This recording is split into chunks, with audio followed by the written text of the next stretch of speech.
reading from the Holy Gospel according to Luke.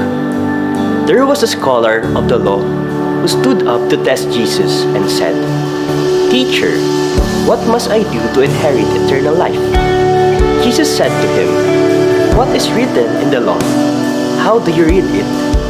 He said in reply, "You shall love the Lord your God with all your heart, with all your being, with all your strength, and with all your mind, and your neighbor as yourself." Jesus replied to him, "You have answered correctly. Do this, and you will live." But because he wished to justify himself, he said to Jesus, "And who is my neighbor?" Jesus replied, "A man fell victim to robbers as he went down from Jerusalem to Jericho. They stripped and beat him and went off, leaving him half dead. A priest happened to be going down that road, but when he saw him, he passed by on the opposite side. Likewise, a Levite came to the place, and when he saw him, he passed by on the opposite side. But a Samaritan traveler who came upon him was moved with compassion at the sight. He approached the victim, poured oil and wine over his wound, and bandaged them. Then he lifted him up on his own animal, took him to an inn, and cared for him. The next day, he took out 2 silver coins and gave them to the innkeeper with the instruction, "Take care of him. If you spend more than what I have given you, I shall repay you on my way back." Which of these 3, in your opinion, was neighbor to the robber's victim? He answered, "The one who treated him with mercy." Jesus said to him, "Go and do likewise." The Gospel of the Lord.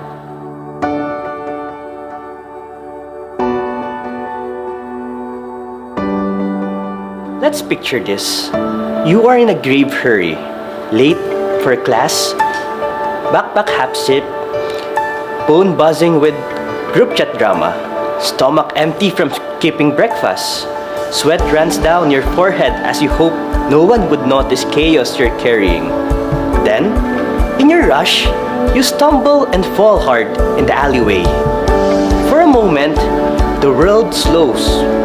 Pain, embarrassment, and the knot of helplessness grip you. 2 people glances, just briefly, then turn back to their own schedules and keep walking. Then, out of nowhere, someone you least expect, someone from the other side of the campus, someone you don't hang out with, stops, kneels beside you, and offered help. That's the gospel moment. The gospel revolves around the question, who is my neighbor? Jesus answers it with the parable of the Good Samaritan. Notice the characters involved: a priest, a Levite, and a Samaritan. The first 2, religious insiders, see the wounded man and walk on the other side. Maybe they're afraid of ritual impurity. They had to avoid contact with corpses, which the man looks like in his current state, to remain ritually clean for temple service. Or maybe they're just busy or scared of danger.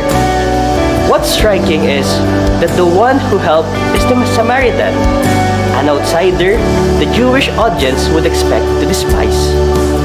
But he is the one who stops, tends wounds, pays for care, and stays involved. The Samaritan does not just pity, he spends time, uses his own resources, and commits to follow up. Jesus reframes who is my neighbor into who will be a neighbor. For us Thomasians, this parable hits home in tiny everyday ways. The injured traveler can be the classmate falling behind, the friend wrestling with anxiety, the student who faces financial instability, or the quiet one always sitting alone. What would you do if helping cost you time, money, reputation, or convenience? Within UST campus, neighbors will look, speak, and believe differently from us. The Samaritan's compassion dismantles the barriers we build and teaches that mercy is the criterion God uses to identify neighbors. The parable answers by showing who acts like a neighbor, not who counts as one. Jesus isn't giving a lecture about rules. He's calling out simple, messy truth. Being a neighbor isn't about bloodlines, belief system, or how deserving someone looks. It's about who shows up and what they're willing to do when another person needs someone. Now, the question is not anymore, who is my neighbor, but how can I be a neighbor? Simple answer and a challenge. Thomasians, let us turn our "I'm busy" into "How can I help?"